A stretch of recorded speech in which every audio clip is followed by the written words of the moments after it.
el presente proyecto que está en tratamiento, proyecto de ley, tiene por objeto instituir la primera semana del mes de marzo como Semana Provincial de Lucha contra la Discriminación por Gordofobia. Cuando presenté este proyecto de ley fue para abordar esta situación social principalmente desde el paradigma de los derechos humanos. Esto significó pensarlo desde la discriminación y las consecuencias que sufren las personas gordas en nuestra sociedad. Cuando hablamos de discriminación, nos referimos a que las personas con sobrepeso, las personas gordas, no son tratadas de manera igualitaria y por lo tanto sus derechos en casi todos los aspectos son vulnerados o no están garantizados en su plenitud. Claro ejemplo de esto es pensar como cuando algún aviso de búsqueda de trabajo aún continúa refiriendo a buena presencia. ¿Qué nos dice básicamente esto, señora presidenta? Disculpe, diputada, Sí. te ruego hacer silencio, por favor. Gracias, adelante. Gracias. ¿Qué nos dice básicamente esa frase, ese mensaje? Que buscan personas que encuadren dentro de la norma con cuerpos hegemónicos, que bien sabemos que son considerados los aceptables, cuerpos delgados, cuerpos blancos. La discriminación hacia las personas gordas se da en todos los ámbitos, como dije. Y en Catamarca, particularmente, por eso nos ocupó esta discriminación, las consecuencias de la misma. Según investigaciones que realizó, por un lado, vamos a citar al licenciado en nutrición Franco Notario, que publicó su libro El lado B de la obesidad y allí plantea los principales ámbitos de discriminación como el familiar y el escolar y da cuenta de testimonios que refieren y confirman lo que estamos planteando. Por otro lado, tomamos también los informes de INADI, del Instituto Nacional contra la Discriminación y la Xenofobia, que presenta informes anuales acerca del mapa de la discriminación en Argentina y en nuestra provincia. Los tres primeros motivos de la discriminación, el primero es hacia las personas, o el motivo, perdón, tiene que ver con las cuestiones estéticas. Es decir, que las personas que no encuadren en la norma hegemónica sufren discriminación. En primer término en nuestra provincia, en segundo lugar por pobreza y en tercer lugar a las personas gordas, con sobrepeso u obesidad. Por tanto, en este informe de INADI, el último, tenemos por doble entrada que este motivo de discriminación en nuestra comunidad es muy fuerte. Cuestión que al comienzo nos llamó la atención porque debemos decir que no los registrábamos de esa manera en términos así tan masivos. De todos modos, como dije, hay una realidad que nos llega todos los días, que conocemos, que las personas con sobrepeso, como dije, son discriminadas para acceder al ámbito laboral, pero también para acceder en el ámbito sanitario, donde, por ejemplo, nos han referido que hay estudios que no se pueden hacer, no se pueden realizar porque la aparatología, por ejemplo, no es apta para acceder como personas con sobrepeso. En el ámbito urbano, donde no existe el medio de transporte público que esté adaptado también a su condición, etcétera, etcétera. En 2021, el manifiesto colectivo del Día Mundial contra la Gordofobia, que se recuerda el 4 de marzo, de aquí es que proponemos esa semana para que el Poder Ejecutivo, desde los ámbitos que considere pertinentes, que entendemos que es desde salud integral y derechos humanos, trabaje insisto, en una semana de sensibilización, concientización, visibilización contra los efectos de la discriminación por gordofobia y que además busque transformar esa realidad. Tendremos que combinar esto de combatir la discriminación hacia las personas gordas con aceptar y entender lo que es incorporar la diversidad corporal. Porque discriminación es violencia y este tipo de discriminación a la que hacemos referencia es violencia estética. Es negar, es restringir derechos a las personas. Esta discriminación produce consecuencias en todo orden, no solo en lo físico, en lo que tiene que ver con el aspecto nutricional de la vida diaria de las personas o en los hábitos alimentarios, sino que profundas huellas emocionales es la que deja. Entonces, nos deberíamos plantear sobre el acto discriminatorio en sí. Y digo, señora presidenta, que este marco conceptual lo venimos trabajando prácticamente cada semana con iniciativas de distintas legisladoras y legisladores, incluso, por ejemplo, como la de hoy, contra la discriminación a las personas trans y LGTBIQ+, o también cuando hablamos de la discriminación hacia las personas con discapacidad, hacia las adultas y adultos mayores. Es decir, que sí, por eso quiero detenerme en que el acto discriminatorio supone la interacción de dos elementos. En primer lugar, hay una vulneración de derechos, por eso lo planteamos desde el enfoque del respeto a los derechos humanos. Y en segundo lugar, el pretexto que opera como justificación está basado en prejuicios y estereotipos. Y es lo mismo que funciona para las discriminaciones hacia las personas con las condiciones a las que hice referencia recién. Así que los prejuicios y estereotipos se transforman en una suerte de justificación social de la conducta discriminatoria. Este es un mecanismo construido alrededor de las corporalidades, que instala ese modelo único, hegemónico, como dije, que funciona como un ordenador social. Este modelo hegemónico de normalidad, entre comillas, es un dispositivo de poder muy naturalizado en nuestra sociedad.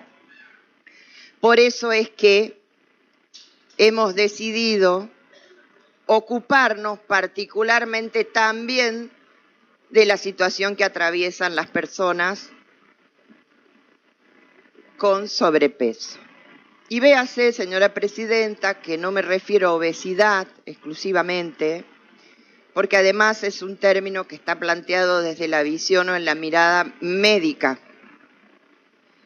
o por lo menos así lo tenemos instalado en el sentido común. Y en este contexto es que hoy tomamos nosotros el término gordofobia, fobia en cuanto a rechazo, odio, discriminación, ¿no? Como un término reivindicador, señora presidenta, que los propios activistas han aceptado y proponen, y está aceptado por el propio INADI, para referirnos en lugar de obesidad. Así que se trata de un tipo específico de discriminación profundamente complejo, absolutamente naturalizado, como dije, y también que tiene que ver directamente con la vulneración de derechos humanos. Hay algo que no podemos soslayar, que tiene que ver que se ha construido culturalmente esta suerte de patrón, de paradigma en que la sociedad, los medios de comunicación, el sistema de comunicación en general, la publicidad, entronizan ese modelo estético ideal de los cuerpos delgados. Porque en realidad todos y todas somos vistos como consumidores y particularmente nuestros niños, niñas y adolescentes. Entonces, lo que da como resultado que las personas que son disonantes con esos estándares sean apartados, sean humillados, marginados, social e institucionalmente también, porque esta discriminación, como dije, se da en el ámbito familiar primero, en el ámbito escolar, y luego a medida que la persona va desarrollando su vida en sociedad, también lo sufre en el ámbito laboral y en el ámbito del derecho que tiene a la recreación y a la práctica de deportes, etcétera, etcétera. La Organización Mundial de la Salud lo señala. Cuando da el concepto de salud, ya se mencionó antes en esta sesión, como un estado de completo bienestar físico, mental y social. Ahora, las personas gordas, le puedo asegurar que no tienen ese bienestar, señora presidenta, porque su problema no pasa, como lo dicen desde el Colegio de Profesionales Nutricionistas, no pasa por solamente un mal hábito alimentario. Hay un conjunto de factores que hacen a que tengan o pasen por esa condición. No es motivo de este proyecto abordar desde ese lugar, sino, como dije, reconocer, que debería hacerlo con todos y todas, que estas personas y su interrelación con los demás no es la mejor. Por el contrario, causa consecuencias como la que vimos, señora presidenta, hace poco cuando se viralizó un video, uno de tantos, ¿no? Pero creo que todos y todas podemos recordar, de una niña de 7 años de San Juan, en el regazo de su tía llorando y diciendo: Diosito, llévame. Diosito, llévame, no quiero volver a la escuela. ¿Pero por qué?, le pregunta la tía. Angustiadísima la familia, la tía. Porque me dicen chancha. Porque me dicen chancha todo el tiempo. Estamos hablando de niñas de 7 años que quieren morir. O sea, Diosito, llévame. Esto no nos puede dejar indiferentes, o solamente, que es importante, sensibilizarnos, sí. Ese es un primer paso. Ahora, desde el lugar de cada una y de cada uno en la sociedad, más quienes tenemos responsabilidades, tenemos que actuar. Y por eso, insisto, hemos pensado en esta propuesta, que es muy sencilla, señora presidenta, pero es para que desde la provincia se encare. Y en el mientras tanto, seguimos refiriendo y recibiendo testimonios, porque así como esa niñita que hice referencia, que es de otra provincia, por supuesto que tenemos testimonios de acá, de muy cerca nuestro, de un joven chef de 26 años que que acerca su currículum a un pedido de trabajo en un lugar y en una empresa de gastronomía local, donde es aceptado porque está muy bien formado, y cuando se presenta, al día siguiente por WhatsApp, texto al que yo vi, digo, no me lo contó nadie, pudimos verlo, se le refiere acerca de su buena formación y demás, todo muy correcto, pero que su patrón estético no condice con el del lugar. Y eso pasa acá. Y pasa más seguido de lo que creemos. Y también tenemos testimonios de personas que no solo no pueden acceder al trabajo porque no son bien vistas, sencillamente son gordas, pero de personas que ni siquiera pueden practicar el deporte que quieren en el lugar que quieren. Personas que son discriminadas, y lo peor es que también, sobre todo, cuando lo son en los ámbitos institucionales. Entonces, el Estado, un Estado que debe garantizar el respeto y la no discriminación en el goce y ejercicio de los derechos ya hemos dicho, en distintas oportunidades, consagrados en la Constitución Nacional, en los tratados internacionales de derechos humanos, en los pactos a los que nuestro país ha adherido o ha firmado, en las convenciones, en la legislación interna nacional, en nuestra legislación provincial, que atribuyen derechos y libertades fundamentales inherentes al ser humano, en estos casos también se violan. Señora Presidenta, finalmente quiero hacer mención a que cuando difundimos la intención de esta ley,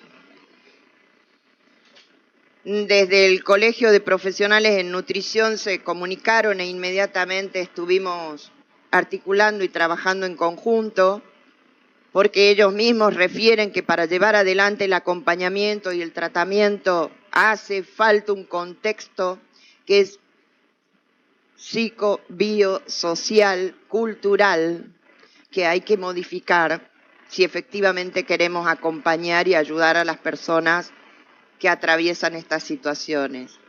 Y también, señora Presidenta, que con la Escuela Vocacional Artística de la capital, como EVEA, inmediatamente debo decir que han propuesto integrarse para, desde ya que se está haciendo, una campaña de sensibilización más allá de que esta ley tenga sanción o no, porque consideramos que debíamos ponerlo en agenda, que se hable y se empiece a hablar de este tipo de discriminación, que empecemos a dejar esta mirada cargada de estereotipos y prejuicios que solamente trae sufrimiento e infelicidad.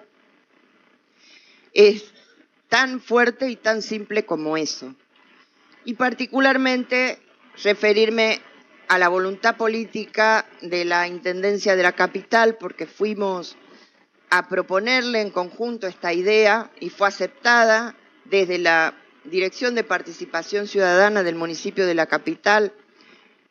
Se está articulando y coordinando con estas instituciones que he mencionado, más INADI, y por eso es que, como dije, se está llevando a cabo de una manera extraestatal para instalar la temática. La inactividad no nos va a llevar a nada, creemos que efectivamente tenemos que tomar cartas en el asunto, como lo dije, y para que ojalá en un tiempo no muy lejano, ese mapa nacional de la discriminación de Catamarca se vaya modificando efectivamente, porque es demasiado llamativo que en nuestra comunidad tengamos esta mirada. Marco conceptual no nos falta, señora Presidenta, lo citamos casi en todas, como dije, las iniciativas que apuntan al enfoque de derechos. Creo que nos faltaría reafirmar que queremos vivir en una sociedad equitativa, igualitaria, donde todos seamos incluidos, todas y todas. Entonces, por esto creo que entre todos y todas tenemos que incidir para transformar. Y una herramienta bien podría ser esta campaña, si es que los colegas hoy en este recinto consideran que pueden acompañar la iniciativa. Porque los cuerpos, nuestros cuerpos, no quieren la opinión de nadie. Muchas gracias, señora Presidenta. Gracias a usted.